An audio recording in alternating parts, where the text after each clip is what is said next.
The legislature's Government Oversight Committee voted unanimously today to subpoena Department of Health and Human Services Chief Ricker Hamilton after he failed to show up for questioning about his agency's response to an investigation into the state's child welfare system and the death of 2 young girls. Steve Missler reports. The Oversight Committee and the Office of Program Evaluation and Government Accountability have been grappling with how to assess and improve the state's child welfare system ever since the deaths last winter of 10-year-old Marissa Kennedy and 4-year-old Kendall Chick. The pending criminal investigation and confidentiality laws have hindered that effort. But last month, Governor LePage himself assured the panel that his administration would assist lawmakers and make staff available to answer questions, as long as doing so did not impede the criminal probe. This one here is very, very critical. We're all on the same team. We're on the same team, yes. That exchange between the governor and Republican State Senator Roger Cates, co-chair of the Oversight Committee, was fresh on the minds of lawmakers Thursday when DHHS Chief Hamilton failed to show up for a work session. Cates said the governor had promised Hamilton would be available for questions about his agency's own report on the system. We took him at his word, and in retrospect, how dumb were we to do that, because Ricker Hamilton was not here today.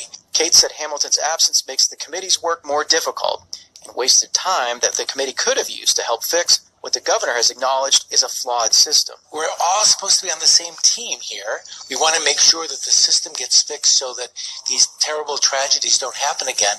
And the department is the repository of the knowledge. We can't make good public policy without their cooperation and help. A spokeswoman for LePage did not respond to a request for comment about Hamilton's absence. But over his 7.5 years as governor, LePage has repeatedly denied committees access to his administration's commissioners and staff, saying that too often lawmakers grill them and grandstand to score political points. But Representative Anne Marie Mastracchio, the Democratic co-chairwoman of the Oversight Committee, suggested instead that the governor denies access to his officials because tough questions might reveal the administration's mistakes in policy or judgment. I mean, what are they trying to hide, if anything? I mean, we all are on the same team. We're all here for the same reason. I'm just baffled by why they weren't here today. Baffled, but not terribly surprised. And it's just sad that I'm not surprised.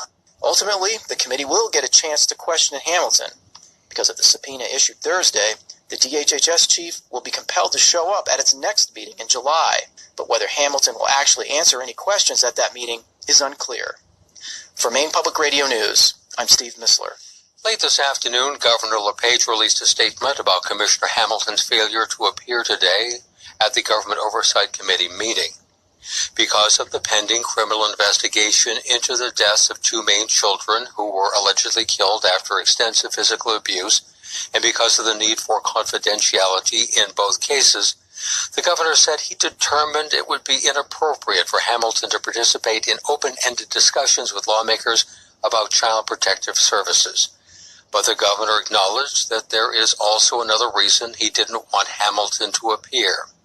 LePage said, quote, "Given that this is a matter of significant interest during an election year, we could not risk that GOC legislators would use the hearing to grandstand to score political points." LePage said his office had previously communicated that the commissioner would be able to answer questions in writing.